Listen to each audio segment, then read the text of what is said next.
Welcome, Dave. Welcome, Chris. Thank you, Karen. And before you ask the first question, I'd like to just provide a little context for the webinar format. When Karen asked Chris and I to do a webinar, we were hesitant at first. And really, the reason is I have a difficult time with webinars. I struggle with them, particularly one on a topic so broad as competency education. You know, it's very difficult to meet the needs of all the viewers and for everybody who participates. So we thought it would be better for folks to send in questions so that way we could target our responses and target the webinar really to meet your needs. So as Karen said, we hope to have almost a dialogue. So if you can type in questions, we're going to give priority to the questions that come in live, but we do have a number of questions that came in prior to today. Okay, and so we've organized the questions that came in prior to today into some categories. There was a lot of overlap in interest, and one of the biggest categories of questions that we had was about creating the environment that leads to positive change around competency education. And the very first question that I'm hoping these two will address is what infrastructures are needed within a district to increase success in your transition? Sure. And that is a very broad question, the piece about infrastructures. I think the most important piece at the outset, particularly districts that are just starting in this work, is to really take the time to define the why. You know, why are we transitioning to competency education?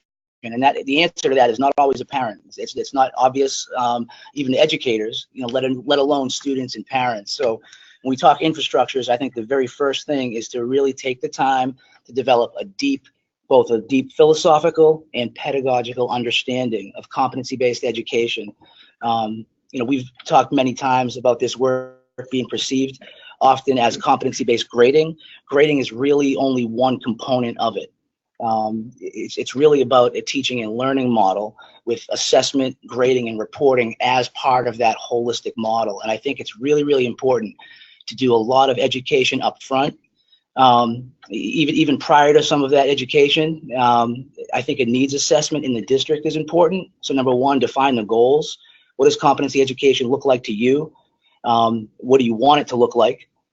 You know, what does it mean for you when you succeed? You know, what's it going to look like when you successfully transition? What is that going to look like? Define that, communicate that, and then identify any barriers that exist, either in individual schools or in the district as a whole. What barriers are there that may prevent you from getting there? What strengths do you already have that are going to help you get there? And then begin to develop a comprehensive timeline based on that. Publish that timeline. Get feedback on it from teachers, from community, from parents, and then begin to move forward. But it's critical that philosophical understanding is done at the outset. So one of the pieces that Dave touched on was building the expertise at the building level, and this is crucial.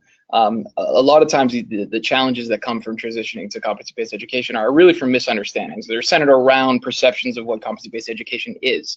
So it is crucial that people in building who are leading this work are able to answer questions, and that's just not district leadership, that's building leadership, that's teachers and students as well need to be clear about the purpose and intent behind the transition. Thank you. Okay. And what about creating, I hear a little bit, what resonated for me was this issue of the why and being super grounded in the why your particular school is ripe and for making this transition.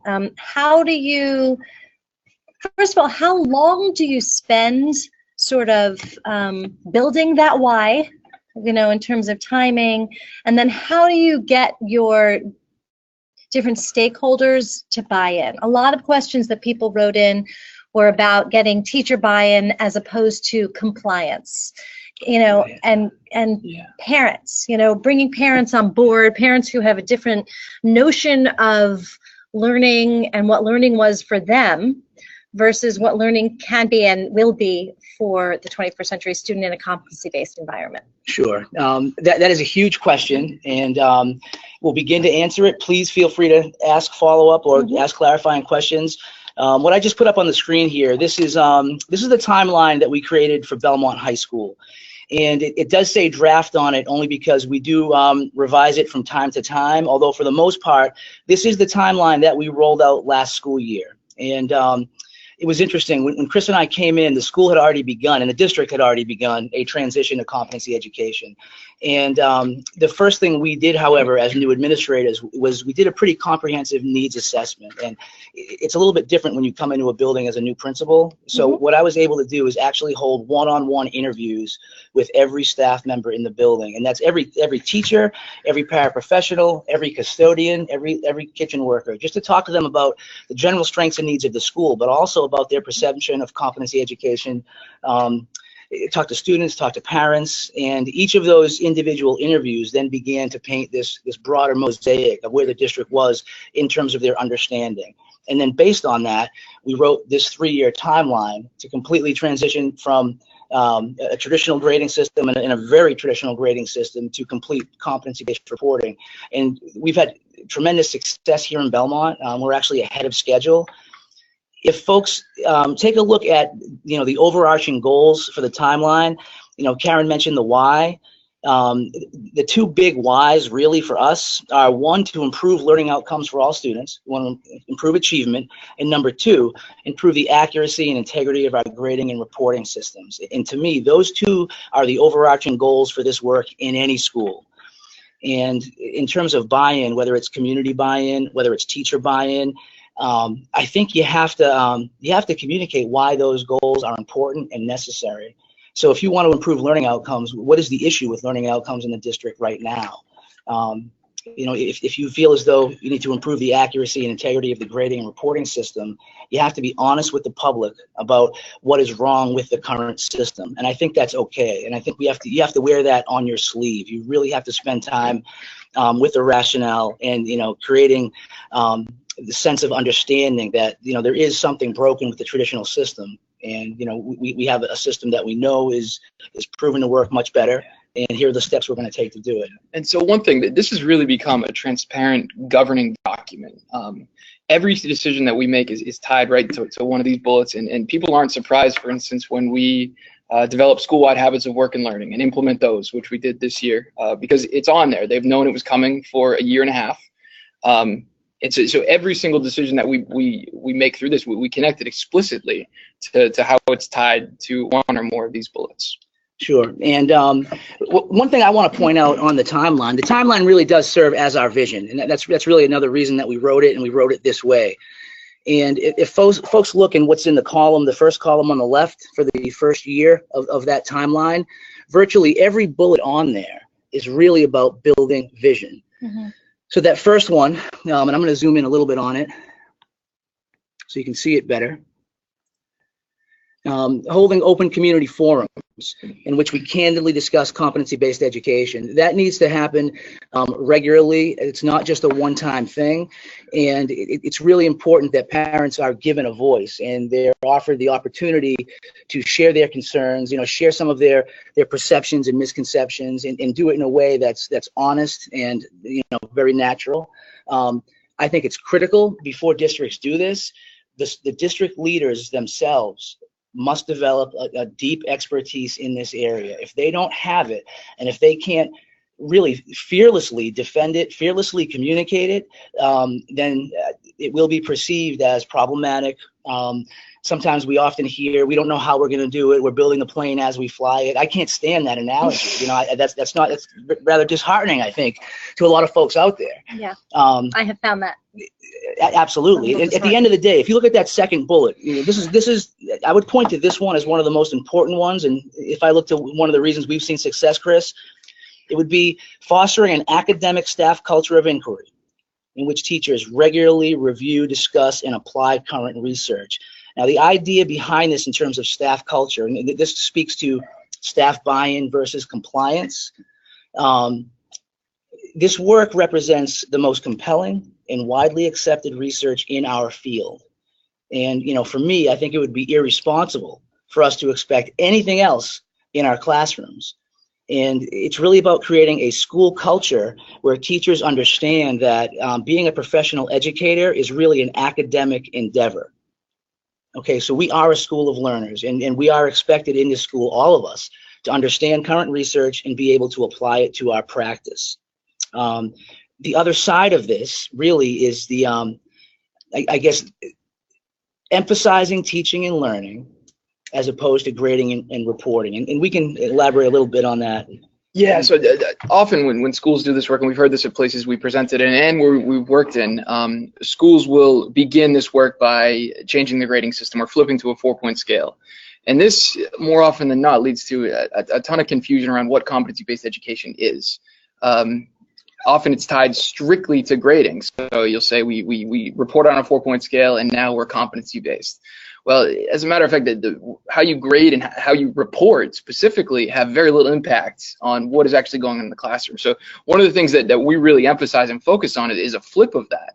And we began in this school by talking about teaching and learning, by talking about fundamentals, because the things that make teachers good in the classroom are the same things that we're trying to get out of competency-based education.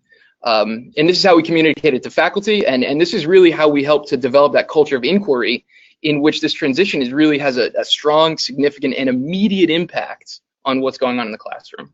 Yeah, and I think, again, in line with teacher buy-in versus compliance, the first year of our transition, and this was true when I was in York, teachers in the building, we sort of had almost a standing joke. Nobody is allowed to talk about the report card, to talk about grading. And I'll elaborate more on that in a minute when I go to a different slide. Really the emphasis on teaching and learning versus grading and reporting.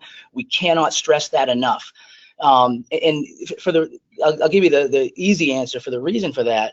If you look back to the two goals, the first one being improving student achievement, the second one being about accuracy of our grading and reporting. Just because folks transition to a report card on the 4-point scale or a competency-based report card or a competency-based transcript, that in and of itself does nothing to move the needle on student achievement. However, there is a vast body of research of many practices that we can do that actually will move that needle. If you were to make a list, and I encourage folks to do this with your staff, you can ask your staff to make a list. Isn't that how you started? You had told me that you started very early on. Yep. We started with that. We asked the staff to make a list of the things that great teachers do consistently at a high level. And then you make another list side by side of the things you have to do really well to be successful in a competency-based environment. Those lists are virtually identical, and they are identical. And that's one of the big pieces on staff buy-in and understanding. It came from them. That's a big piece of that. So there's ownership there. You know, when the staff identifies the practices that they believe should be seen in every classroom, it's much easier to then expect it in every classroom as administrators. Couple other things on just real quick. I'll go through it more quickly, but on the initial vision and the understanding, developing a shared language is absolutely critical. You know, we'll go into that a little bit deeper later. It was obvious by some of the questions that came in that districts out there have a very different understanding of what a competency is versus a standard versus a performance indicator some districts are using, learning targets, so on and so forth. It's critical in the first year to define that language, communicate it to the public, make sure that everyone in every building is crystal clear on that language. Can you share with us how you define that? Because there were a series of questions about what those different elements mean. You know, questions around how many competencies are appropriate for a course, what's the relationship between standards and competencies. We had a question related to that. If we're already teaching in a standards-based model, aren't we already teaching to competencies? So maybe you could speak a little bit about how you defined those different grain sizes here at Belmont. Yeah, sure. I certainly, when we came in, the language is all over the place. Teachers were using learning goals, standard, performance indicator, competency, and before you can really do anything else, again, you have to be talking the same language. And so that wasn't really a building initiative as much as it was a district-wide initiative. We needed to make sure that everyone K-12 could speak the same language in order to move forward with this at all. I think Dave has some slides that he's going to show here, which really indicate the way that we as a district have defined these terms. Now, these aren't the one right way to define these. We have some examples up there as well. But this is the language that we're using to parents, to students, to teachers, to all stakeholders, so that we can be on the same page to move forward. Yeah, and that's a great intro, Chris. One of the things that I really want to drive home is that there is no right or wrong in terms of the language, but it's important that each district defines what that means for them. We personally have a real issue with competencies, with the terminology in general. I wish the state of New Hampshire never adopted it. And it's real interesting when you travel to other states. You know, in New Hampshire, we're competency-based education. In Maine, proficiency-based. In Connecticut and many other states, it's mastery-based. And it all means about the same thing. At Belmont High School, we are actually not going to report out on competencies. We do not spend time defining them. We don't write scoring guides or proficiency scales for competencies. We simply consider them broad categories under which our standards are organized. And that is all we are using them for. In the initial stages, we had talked about reporting out at the competency level on our transcript. We are not even going to do that at this point. And the reason is it adds another layer. And, you know, I've talked to many folks who do this work, who've been doing this work for a long time. I haven't heard a sound rationale for reporting out at both the standard and competency level. I don't think it adds another layer of specificity, and it certainly doesn't make the grade report any more accurate. So for us here, we're defining competency simply as an overarching concept that encompasses multiple learning standards which are interconnected. They are very broad. So you see our examples there, reading literature in ELA, numbers and operations in math, forces in motion in physical science.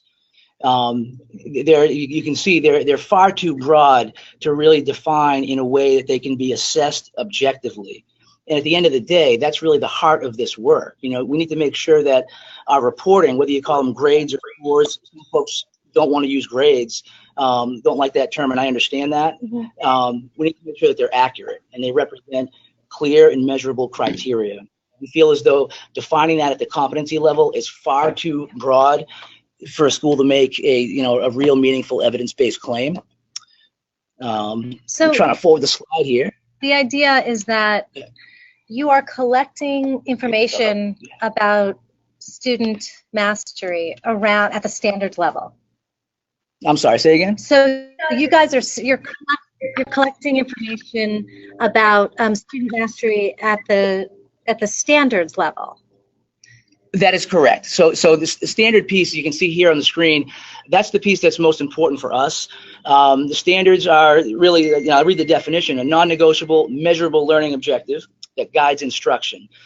These are the things that students need to know and be able to do in every course. And we have, we have anywhere from 8 to 15, 16. Maybe in some outliers up to 20 standards per course, no more than that. I think when you get over 12, it becomes difficult. Now, our standards are derived from the Common Core, the Next Gen Science standards. It's a combination of state and national standards in some of our electives and social studies. And this is really where we focus. And part of our rationale for focusing on standards rather than competencies is because, in a sense, schools have always been teaching and assessing standards. So they're not always, but for a very long time. You know, in New Hampshire, we had the New Hampshire framework before we had the Common Core, so on and so forth. So parents are very familiar with the concept of standards. You know, when our students are tested in grade 11 on the SAT, they're tested on the Common Core standard within ELA and mathematics. We had the Smarter Balance. They were tested on the Common Core standards. Mm-hmm.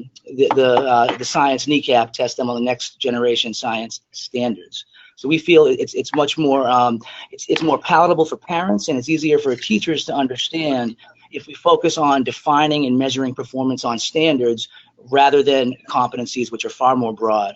Yeah. And to be clear, some districts are using the term competency interchangeably with the term standard. So here, when we arrived, our goal was to, and really the crux of it, we report out, we grade, we write our proficiency scales based on our standards. This is what everything in our courses revolves around.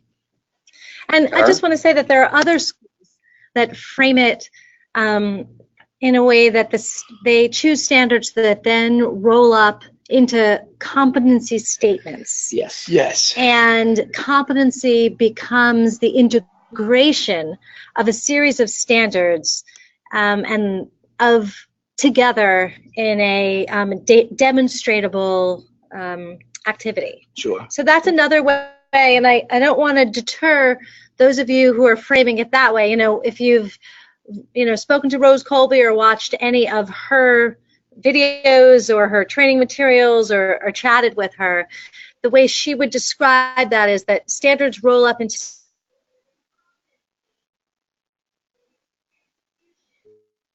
collection of standards or skills in an independent transfer setting, a new setting. So that is, it's slightly different from what Dave and Chris are describing. Do you have any? Well, it's interesting. In the definition you just gave, you're adding another component, which is the assessment component as well, which I think is interesting. The other piece about when you look at the way some of our standards are written, and when I look at the way competencies are written in many other schools, they're almost identical. So our standards are actually rather broad as well. Right. And so it becomes down to a thing of semantics, really. It's a label. It really does. And I think that's an important piece to keep in mind. As long as, and we don't claim for a second that we have the one right way to do it. It is an approach that we have seen success with, and it's an approach that we continue to believe in, and we get a lot of positive feedback from. So we just share what we've done, we share what we've learned, and we appreciate.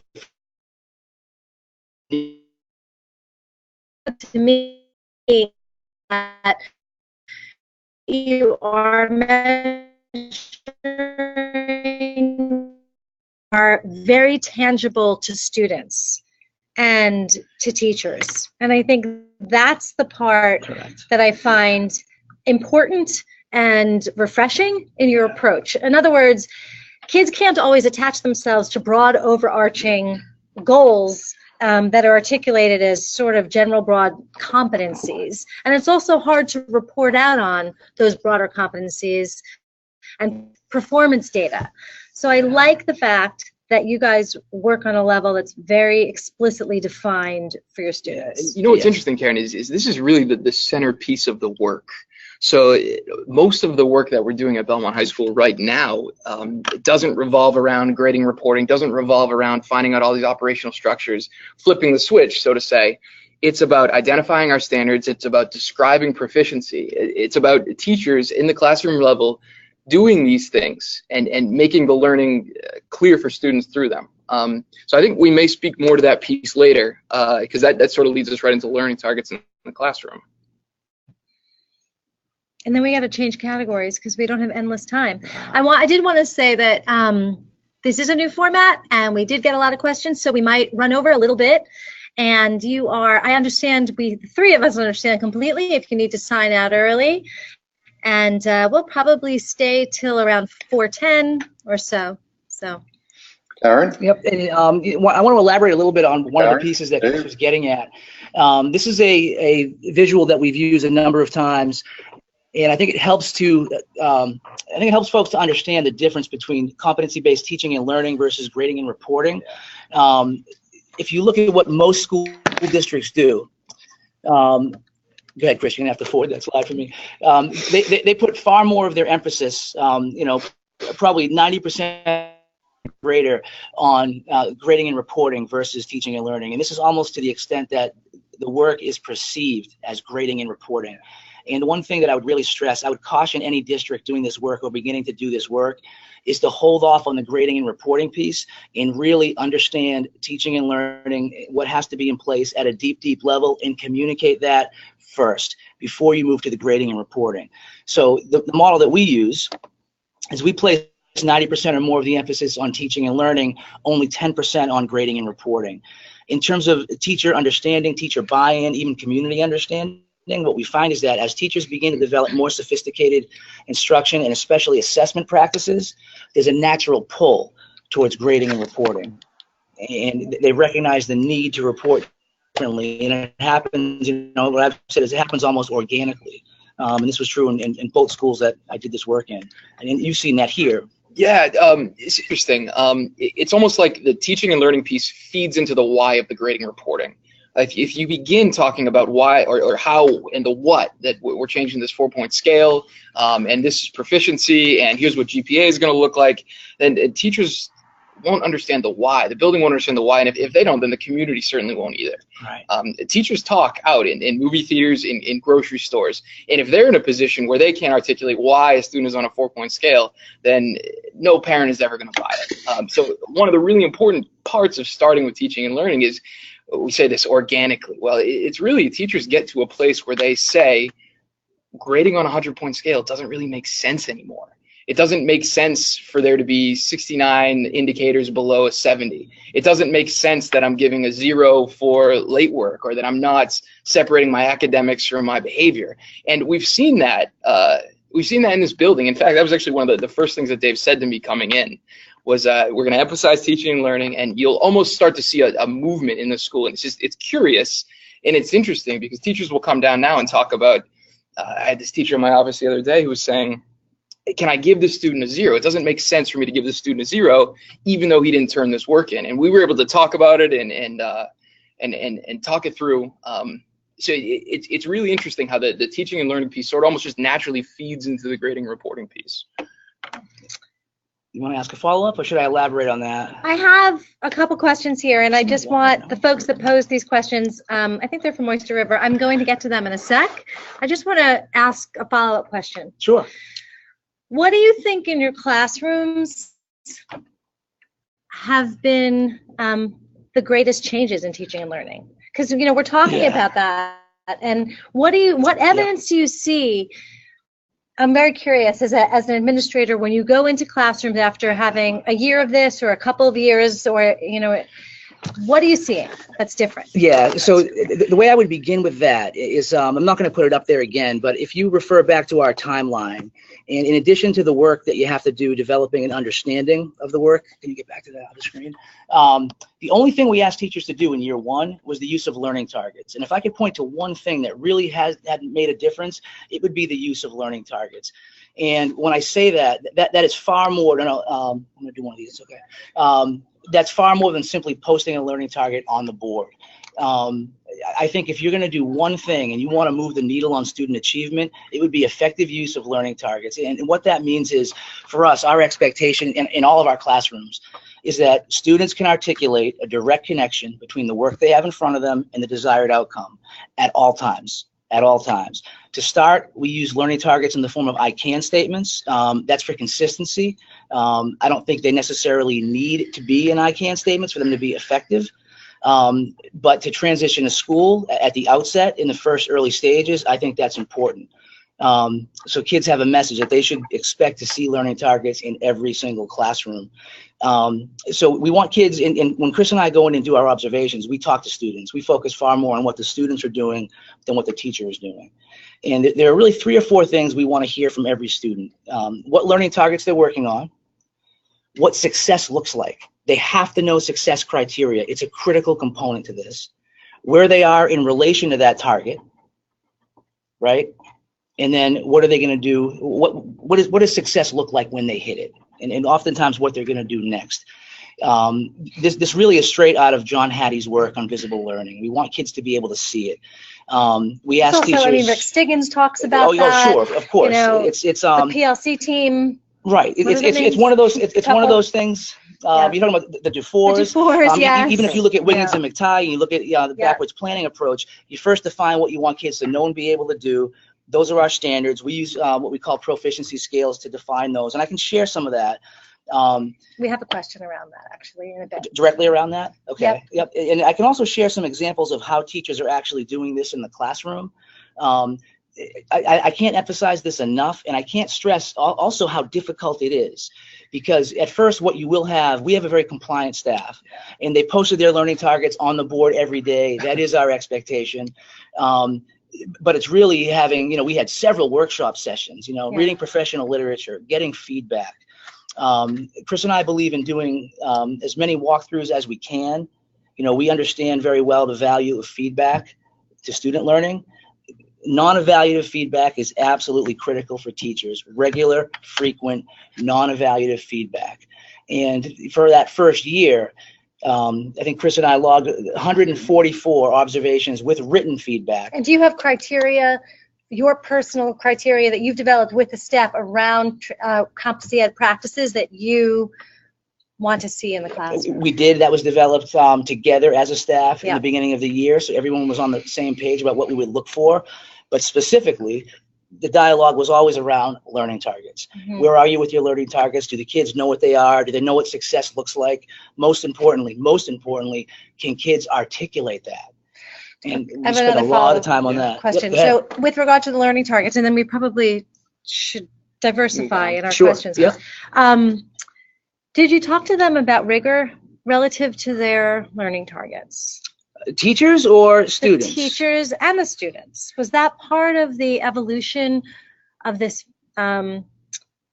foundation, the learning target foundation? Was that part of the education that you did with students and with teachers and with yourselves? Like, one of the things that makes me anxious about I can statements or learning targets is that they can vary in their rigor tremendously. You know. Yep.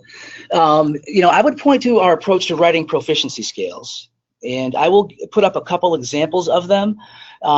This is really where we address the issue of rigor as we unpack each of our standards. Mm-hmm. So we also take a very different approach to proficiency scales, and I know that there was a question out there about the difference between a proficiency scale and a rubric and how they ought to be used. This one here may be a little difficult for folks to see at home, so I will zoom in on it as I explain it. First, I want to define what a proficiency scale is and what it is not. I think that's an important piece. So if you look at grading in isolation, the difference between a competency-based grading system and the traditional grading system is that a competency-based system is criterion referenced, where a traditional system would be either norm referenced or based on some mathematical algorithm. And in order to have a criterion reference system, you have to clearly define the criteria that you're going to use to make a claim that a student is proficient in a given standard. And that criteria must be written at a rigorous level, the criteria for proficiency. So oftentimes I've seen proficiency scales, sometimes called scoring guides, used as rubrics. And we make a clear distinction that these are not assessment tools. They are never used to assess a particular assignment. They're used to make a claim based on a body of evidence. You would use a proficiency scale to make a claim on student performance at the end of a unit or at the end of a block of teaching time based on a variety of both formative and summative assessments. You would never use one to assess a particular assignment in and of itself. And the reason for that is because it's so broad. A proficiency scale assesses a standard. There's no way you could gather enough evidence to make an accurate claim on student learning with one particular assignment. So that's one of the reasons why we are clear that we do not use them here as assessment tools. So a student takes an assessment, either a performance assessment or a open response assessment or whatever assessment could be a summative assessment or a formative assessment, and that has a whole different rubric or grading tool. And then so if you have a proficiency scale, when is the teacher looking? At what point is the teacher addressing the looking at and using it as a tool? So really, and I just want to say I have to plug in my computer, so I'm not leaving. I just have to. No problem. They're really using it all along. They're using it at the outset. The one that I have up here, I think is a little bit easier to read. There's certainly less on the page. So in writing these proficiency scales, a couple things I want to point out. You notice there are no numbers on the left-hand side, and that's done very, very intentionally. One, we don't want them to be considered assessment tools. And we have found when teachers begin this work, especially teachers who may have a difficult time with the transition or don't really understand why, there's a tendency to equate, a 4 to 100 or a 3 to a 90 or some other translation. And really, it's apples and oranges. There is no accurate way to convert a 4-point proficiency scale to a 100-point scale. There just isn't. So we found that not having numbers on here helped, and it really helped teachers in their feedback. It allowed teachers to give regular descriptive feedback more often rather than a simple number. And what we do is we ask teachers to take a look at what was proficient, what students had to know and be able to do in order for the teacher to make a claim that they were proficient in a given standard. Now, our learning targets are derived from our proficiency scale. So a teacher would look at the criteria for proficiency and then begin lesson and unit planning, typically moving from more foundational knowledge to more complex knowledge. And you'll have, really what a student who is proficient knows on the left. That's going to be more foundational. And then on the right, a student who is proficient is able to. That's going to be a little bit more complex. And the work that we're doing now, our goal is to have all of these done for every content area, every course by the end of this school year. We're beginning now to analyze these and measure them based on, and we've given teachers the autonomy to either use Webb's depth of knowledge, Marzano's taxonomy, even the newer version of Bloom's taxonomy. So they have some autonomy to do that, but they're taking a look at level of rigor right now to make sure that what we're asking students to do is at a high level of rigor. Just want to elaborate. So the central piece of these proficiency scales is it ties back to making learning visible for our students. So the same as we use learning targets in a classroom with our students, we want our teachers to be crystal clear on exactly what they want students to know and be able to do for every particular standard. Now, the one that Dave just put up now, so these are not necessarily student-facing documents. What I mean by that is that students don't necessarily see these. We have had a number of teachers experimenting with how to use proficiency scales in their classroom. And the example that Dave just put up now, we have a science teacher who actually wrote some feedback to a student using proficiency scale. Now, to be clear, he didn't use it as a rubric. So this was not to assess a particular assignment. This was to make a claim about where this student is against an entire body of evidence. And what you'll see here is that green indicates that, yeah, this kid can do those things. And yellow indicates, so, well, maybe he's not there yet. And we have a number of teachers experimenting with how to use these in a ton of different ways. But I think this does help to clarify that, again, we're not using these to assess a particular assignment. Yeah, the point that I think it really nails home is the difference between using a rubric, Karen, to make a claim, an evidence-based claim on where a student is in their learning against the criteria in a standard, versus a rubric, which would give them essentially a score on a particular assignment. And I think this teacher did a pretty good job with doing that. This is a teacher that chooses to use these with students throughout the teaching unit, which I think is an excellent way to do it. The bullets that he marked in green, he can share with the student, and he does, that he's gathered enough evidence, mostly through conversation, that the student knows and is able to do those components. There are still two that the student has not provided enough evidence of, and the teacher lets them know exactly which lab activity the student will be able to use to demonstrate that learning. And so I think it is pretty good feedback. It communicates to the student exactly where they are in relation to their desired learning, and at the same time, there is no grade attached to it. If it came to the close of a unit and it was time for a teacher to make a claim and actually plug a number in, this particular student would be progressing, which in our scale would be a 2. They would not be considered proficient until these other 2 bullets were then met. So before we flip the switch and move to a 4-point scale, competency-based grading, all of these will be done. And so the great thing about this is you can't translate to the 100-point scale. So you may have someone in your building who you've introduced the 4-point scale and say, okay, 4 is 100, 3 is 90, et cetera, et cetera. If you start with these documents and you take the numbers off of them, there's really no way to make that translation. You know, I should put that back up. Could we? Are you done with your thought? I want to sort of. You know what I do?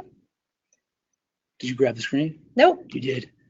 What you have? You're having technical difficulties. Sorry. Sorry, guys. Not anymore. Yeah. Are we good? Yeah, okay. We're good now. So I don't want to switch channels because I've gotten a couple questions around. I have 2 questions. The first one is probably the shorter of the 2, so I'll ask that one first. I've gotten a couple live questions around research that folks can look at that that will speak to the efficacy of competency-based education, because I think one of the hot topics is, it hasn't been around enough to have garnered enough attention and research that's longitudinal. So what have you guys come across that could be helpful? Sure. So the way I answer this question, this is a very common question that comes from parents, particularly parents who are really skeptical of this work. Where is the research? And if you want to look for research on competency education, proficiency-based education, specifically grading, there is none. Yeah. There is no definitive research that will show that any of this work has a significant impact on student learning. Any of which work? Any of it. If you want to. Let me finish. Okay. Let me finish. Let me arrive at the answer, and because this is an important piece, and I really want folks to be able to take this away, because I think this is a really good way to address this when parents and community ask you about it. So for competency education alone, in terms of improving student achievement, you're not going to find any research. There is no hard evidence. There is no empirical evidence that it works. There is a vast body of research that supports all of the teaching and learning practices that you need in order to have in place to make this work. That's part of the reason that we focus on teaching and learning, period. My teachers have heard me say, my staff has heard me say, the parents have heard me say a number of times, we could care less about whether or not our report card or our transcript has a 4.0 scale on it or a 100.0 scale on it, provided that it's more accurate and we know that the practices we are implementing are making a positive difference on student learning. So when you look at the research, what I would point to is you need to take a look at the research around clearly identifying learning targets and success criteria. You need to look at the research, especially on feedback, and the value of feedback. And those are really the big things that we focus the most on, is the quality of our learning targets along with success criteria, the quality of our feedback. The ability of students to self-report and self-assess is tremendous. There's a little bit of research on, we talk a lot, sometimes this work gets lumped into personalized learning as well. And there's some research that supports student autonomy and voice and choice, not necessarily in achievement, but more towards motivation. Right. So there's a ton of research that you can look at to support everything that a school has to do in order to do this work well. There is very little research to support the piece that most schools do poorly, and that's the grading and reporting piece, to be quite honest. Oftentimes it is it's very confusing to parents because it's confusing to staff, and it's really confusing to the kids. So when we talk about research, I would point to all the research centered around the teaching and learning practices, centered around the new research that's out there on brain elasticity. The research that we have is a vast body of research on how we motivate young people, not only young people, but anyone. I would point to Daniel Pink's work. It's really important to focus if you're going to look for evidence-based rationale for this kind of transition, focus on the teaching and learning realm, not so much the grading and reporting realm.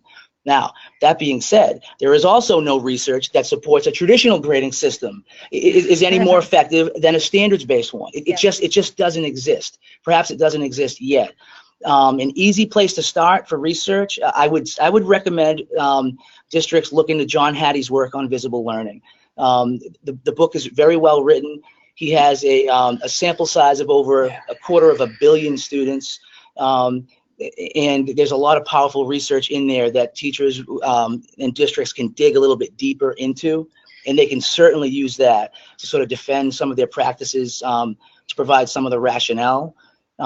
We use some of that with more with staff in our professional development than we necessarily do with parents. So I'm thinking that maybe an outgrowth of this webcast might be a bibliography of what you would recommend as building leaders that are transitioning schools and that have had some experience around that. Sure. What's been effective for you in sharing with staff and sharing with parents. Yep. Yeah. And I have some of that I can actually share before we close. I can show folks. We got a lot of questions to answer still. Good. I can show folks some resources that are available on our school website, even that'll point them to some articles and things that they can use. You make a good point. It's still there's a danger there in just giving a number of resources to staff and saying, here it is, go at it. It's really about, and I think we said this at the beginning, it's really about building that expertise at the building level. So it's important for staff to understand it, certainly. It's important for building leadership, not just to understand it, but to be able to communicate it. And to do that, having the research is one thing, but you really have to have a high level of understanding. So that includes going to see other schools. That includes making sure your vision is right on point and not moving too fast or too quickly in this work at all. So slow it down and begin in the classroom with the teachers. Yeah, I want to add a piece of that too. We stress this a lot. There is no single model that any school or district can take and plop in their school or district and expect it to be successful. That includes our timeline, because we share it with folks. It probably won't work in your school or district. There's an organization called Great School Partnership out of Portland, Maine. They do great work. I love the work they do. If you followed their plan to a T, it likely would not work in your district. It's all context-based. So that's why that early assessment is absolutely critical. You have to have a realistic understanding of staff attitude and aptitude for the work, so their belief structure around it and their ability to execute at a high level in the classroom. Those things have to be in place. There are perhaps concerns with some of the practices in the collective bargaining agreement. You need to make sure that you address those issues. There are certainly funding issues. There are schedule concerns, because I don't think you can do this work without adjusting your schedule. We did it both in York and we did it here. We created a new schedule that allowed for reteaching and relearning time. There are community values. There are a number of factors that need to be considered in order for a school to develop a particular plan, and the plan has to be unique to that school or district. It can't be something that's canned or even seen success somewhere else. Because all schools will point to their successes, and almost everything we do in education works on some level, really. So it's really important to do that self-assessment first. Okay. Yeah.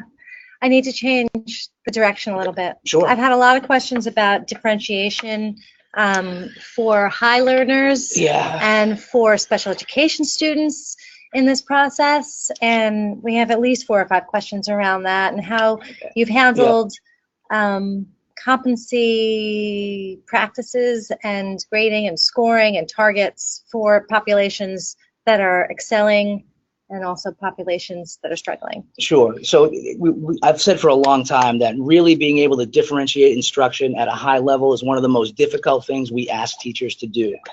We've been asking them to do it for a long time, and they struggle with it.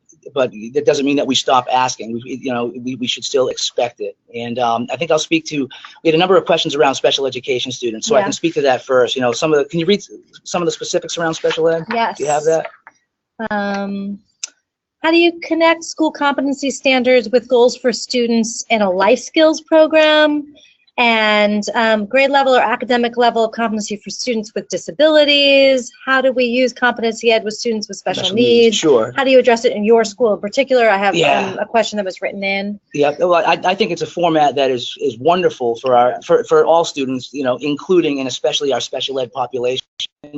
We get that question a lot. Are my special ed students held to the exact same standards and proficiency scales as the other students? And the first way I would answer that is I caution any blanket policy or blanket approach with your special ed students. That includes the modifications that we put in place in our classrooms. That includes our standards and our proficiency scales. So we really have to look at the individual student. The quick and short answer is yes, those students are expected to achieve the same level of proficiency on the same standards as the rest of the population. Especially, I think a key piece is to look at the disability itself, because we have a number of students that are on IEPs for non-cognitive disabilities. Okay, so these are kids that may have a variety of things from anxiety to attention issues, but they are not developmentally delayed. They're not intellectually delayed. Those students must be held to the same standard every other student is held to, and that has to happen at an early level, because there is a danger in lowering the bar for those students, and there's no reason to. They may need accommodations to reach the same level of proficiency, but that bar should remain high. And I think one of the most important things for special educators to do is be honest about the student's disability. Is the student, developmentally, is this standard appropriate for this student given the disability? If the answer is yes, the student needs to be held to the exact same criteria with appropriate accommodations put in place per the IEP. That's what those accommodations and services are for. If the student, if it's not developmentally appropriate, then I think schools really have 2 options here. One is to modify the description of proficiency for the same exact standard. And in some cases, particularly in a life skills course where students may be on a certificate of completion, at that point, it's very appropriate to have different standards for those students. But that is a very small percentage of our identified population. So entirely different standards. Whereas for students that Only for students that are on a certificate of completion, these are students who are doing a portfolio. These are our most severely disabled students. But for the vast majority of them, it's the exact same criteria with appropriate accommodations in place. For some students that are a little more severely disabled, and I'm talking intellectually or cognitively in that realm, then the description of proficiency at that point can be modified for those students. But for the majority of them, they really need to be held to the same standard. We have to be mindful of lowering the bar for our special education students. So just to clarify, there are examples where the targets themselves might be entirely different if a student is cognitively low enough or working on a different set of goals, basically. But for the most part, you're taking the same set of learning targets and either keeping the expectation at a high level, or you can sort of adjust. Yes, we're laughing at you. We're laughing at Karen right now because what's happening right now is very common. We're getting hung up in the terminology. Okay, they're laughing at me. So the reason is because this is something Chris and I stress. Students in any classroom, regardless of disability, regardless of ability, may have different learning targets to help them arrive at the same standard. You could have two kids side by side, learning in very different ways, having different needs, even being at a different level of readiness within a given unit or given standard, have different learning targets. So yes, especially all students may have different learning targets that are designed to help them arrive at the same place. And that's really that's a cornerstone to what we expect from teachers in terms of how they differentiate, both for kids at the high end and kids that struggle. Yeah, and so in fact, on the proficiency scales that we showed up, we didn't put any learning targets on there, and that's intentional. We want teachers to have the autonomy on a daily basis to identify learning targets for their individual students. And this is a hard thing to do. We have some teachers who do it at a very high level at this school, others who struggle with it a bit. But for every kid, what they need to get out, what they need to know and be able to do out of a specific lesson may be a little different, even if the criteria for proficiency is the same. Okay. For those of you that are interested in, if you have any follow-up questions, certainly write them in. One other piece I'll get to. I mean, of the special education piece. I know there were a lot of questions about special ed. Yep. Here's another way you can help if you need to coach teachers around how to approach this. Sometimes there's a perception that I'm going to have 20 kids in a class and they're all going to be at different places. How am I possibly going to differentiate for all of those students? In my experience, it hasn't worked out that way. And I think one of the things you have to expect from an experienced teacher, especially, is the ability to anticipate. So if you've been teaching a particular subject for a number of years, then you know that every year with every cohort, there are going to be some students in that class that are going to nail certain concepts, certain learning targets and standards quickly, right away. You have to have something pre-planned for those kids, and you have to be ready to subgroup them and move them on in that direction. At the same time, you've got to anticipate that there are going to be particular concepts that year after year, students are going to struggle with. And that's some of the work we do with our PD, is having teachers work with their standards. You know, which concepts typically take longer for some students to grasp. You need to anticipate that and have something ready for it. So it's not as if a teacher is expected to do a formative assessment and then design a completely different lesson for different students based on that in the moment, that evening. It's something that has to be thought through. It's got to be anticipated, and you've got to have some things ready to go. And that doesn't happen overnight. You know, particularly if his teacher has not done that, you can't expect them to be ready to do that at the outset every year. You can expect them to develop a couple units that they're going to have that kind of preparation for, and then over time, they develop more and more. Does that make sense? Is that helpful for that piece? Yep.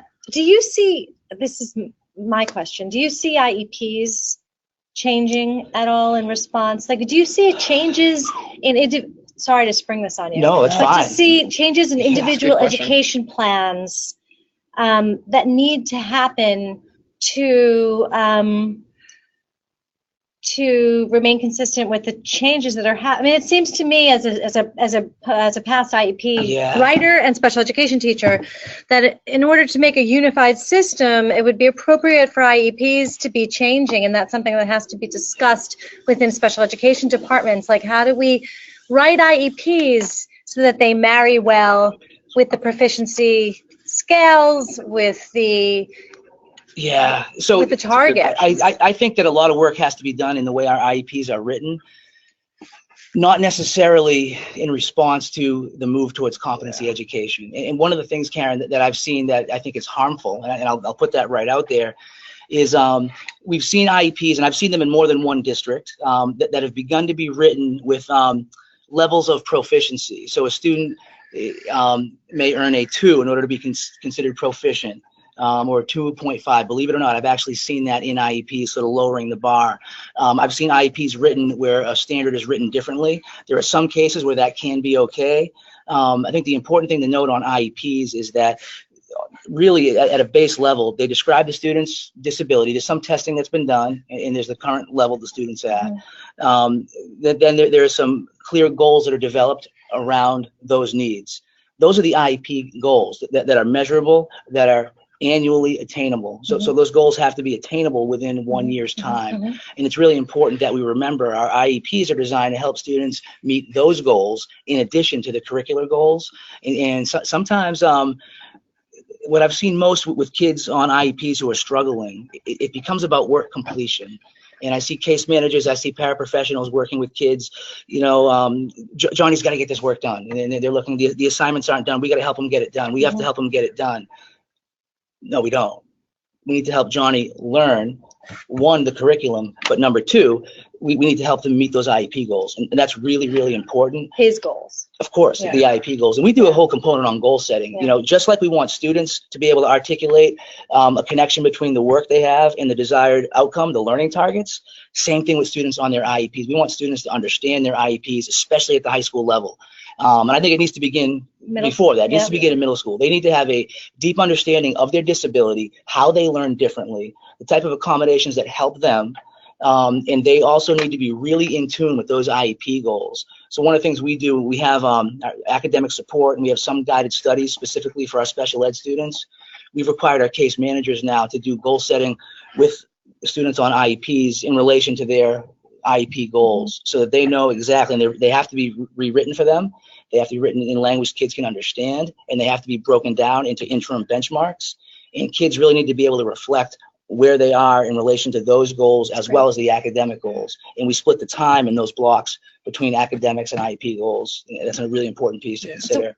So your labels are, your IEP goals can be academic goals also. You mean sort of the core instructional? Yeah, the instructional goals, the curriculum. So just to expand on a piece of that, I think Dave said, or he alluded to this, that a lot of those changes or revisions to IEPs happen really outside of the transition to competency-based education. So really best practices in the classroom haven't changed. What we want teachers to be doing at a high level hasn't really changed, and things that kids need who are on IEPs certainly has not changed.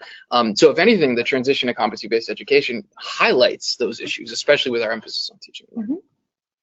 And I just want to, it's a little after 4, so I'm going to ask a couple more questions, and then I would encourage you, if you are online still, and there are lots of people online, to write in any questions that you want answered now, because we only have about 5 more minutes. And we had a couple questions about elementary school, you know, knowing that you guys work largely in middle and high school. What should competencies look like at the elementary level, and how is the implementation of competency-based education the same or different at elementary? Sure. We actually we do a lot of work district-wide. Of course, in New York, I was in a 5 through 8 middle school, and we do a lot of work with our elementary school now, who is they're currently they're actually a little bit behind the high school in terms of the timeline of the transition, which is somewhat unusual. It's almost identical at the elementary level. It really is.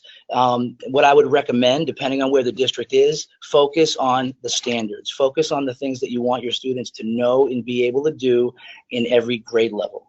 And I think that's an important piece for elementary level. Grade level teachers need to be teaching the exact same standards.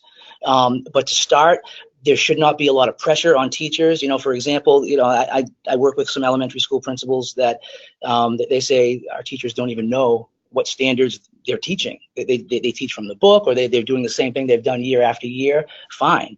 Begin by defining what that is. When you begin a teaching unit, what is it that you want kids to know and be able to do? Begin to quantify that, and begin to quantify it in some sort of proficiency scale that is simple. I would have one box, proficiency. What does it look like when a student knows and is able to do X, Y, and Z, and begin there. You cannot have a criterion-based system without having clear criteria that you're going to measure performance against. And time after time, we've seen schools either transition to competency education or claim that they have, and even change the report card to a 4-point scale without having the criteria defined. And I think there's a danger in that. If parents who are knowledgeable enough push back on that, the school is not going to have a good answer for it. You have to have the criteria clearly defined before you move forward. Yeah. But also, you can't improve outcomes for students without that. You can create the facade, illusion, the illusion, You can. but it's not going to impact students 100%. unless you have that clear, explicit, shared criteria. Correct. You really don't satisfy either goal. Yeah. And the grades are oftentimes far less accurate than they would have been if they were kept on the 100-point scale. It's almost easier at the elementary level in some ways because we have many, many operational protocols that are very challenging and very difficult at the high school level. For example, our current school is very traditional, so we have a weighted GPA. We have class rank. What are we going to do about that? What are we going to do about induction into the National Honor Society? And we do have answers to all of these questions. Which you will give on October 24th. We're going to go into that in detail. We're going into all of that in detail. So next Tuesday we have a webinar, and we'll get far more detail into the grading and scoring. But keep going. Now you made me lose my train of Sorry. thought. So, I think it's just it's the same at the elementary level. The basic principles are identical. And it's certainly the same to start. It's certainly about articulating the why, building expertise at your building level, framing a vision. Those things don't change K-12. Okay. Yeah. And you're already working. I mean, most elementary schools are working at a standards level anyway. Most are farther ahead. Yeah. Many of them are, yeah. They've been doing this. A lot of them have been doing this for 20 years. So it doesn't have to look all that differently. Okay.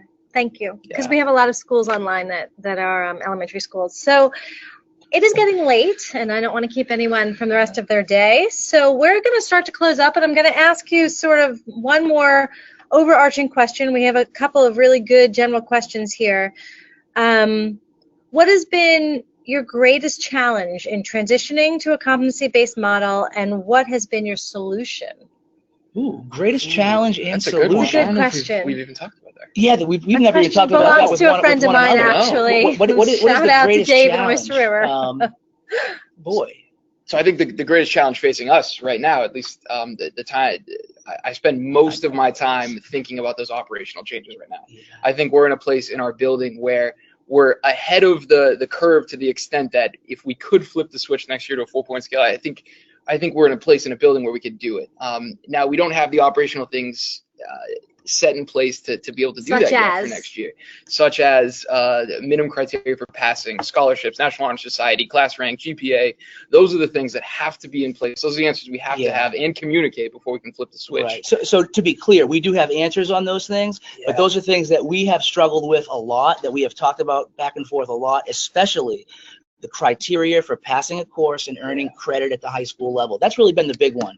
And we've both been challenged, both not only in our pedagogy, but also in our philosophical beliefs about how exactly to do that. Because no matter what, we are raising the bar. And are we requiring all students to be proficient? That would be at the 3 level in every single standard in order to achieve credit, minimum passing credit for a course. That is an incredibly high bar. You think of the number of students schools have who are in the failure range, are in the D range, are in the C range, that typically, if you had switched to that purely, would not earn credit for a course. So that's something that we struggled with. I think we're really comfortable on the model we're going to go with now, and we'll go into that in great detail next Thursday at the workshop. That's probably it. But that being said, I would encourage schools not to focus their efforts there. Right. I think that focus on building that vision and that philosophical understanding, you need to spend a tremendous amount of time on that, and also how you're going to communicate it. Anticipating the difficult questions, knowing what they are ahead of time, and having real sound evidence-based, when you can, answers for them is a critical piece. Did you ask about success as well? Was that the second half of that? Yes. So thinking about it recently, I think we've come to a point where teachers who have been more traditional in their thinking over a period of time, 30 years, have become a little more open, accepting it, and at least questioning of where we're going with certain things, and have a deeper level of understanding than I thought they would at this point. So I'm happy with where we are as a building at this point in terms of our understanding. Yeah, I would agree. The one thing that I put out there before we close, I don't know if there are a lot of folks that are still on. Yes. One of the most powerful things you can do in terms of professional development is to visit other schools. And I did a lot of that in Maine. I'm very fortunate to have been able to travel to schools all over New England, schools in California, Maryland, most recently Tennessee, to study this work. And do not simply visit the showcase schools. Do not visit schools where they're highlighting particular teachers' practices. You really got to get in and spend time in schools, invite other teachers and other schools, other administrators to visit your school, do some of that professional sharing. It's probably, if I could point to one thing that has really helped me in my success, both in Maine and now here in New Hampshire, it'd be the time that I spent studying this work in other schools. And we love the work. We love to have visitors. We recently had a group of principals come from a very large district in Connecticut, 17 high schools that are transitioning to visit Belmont High School. We can go into classrooms unannounced. We can see what this looks like at the classroom level. We enjoy it. Our teachers expect it. They're ready for it. You know, folks want to reach out to us anytime. We'd be happy to talk. We'd be happy to have you here and just share what we're doing and really learn from one another. You know, I've learned something profound from every single school that I've visited, without exception. Thank you. Thank you for the invite. No problem. And I do want to say that the fact that that is doable in your building, that you can have people in unannounced and that folks can be integrated when they come to visit, speaks to your leadership style. You know, and I've seen it in the building when I've been around, and you guys are accessible, and it just feels like your staff is very teamed, and I think that definitely speaks to your leadership style. So I admire that. Thank you, Karen. Thank you. Thank you. We're going to close because it's 10 after 4, and I hope that those of you that attended and they're still here have enjoyed this webcast. I would welcome all feedback. Any way you want to send it, you can call, you can email. We have a survey we'll send out post webcast and hear what you think about the new format. And I want to thank Dave and thank Chris. And as usual, my head is spinning because it always is after I talk with them. So have a great night. And we look forward to seeing a lot of you on the 24th next week. All right. Thank you. All right, Thank you. Be well. Take care. Take care.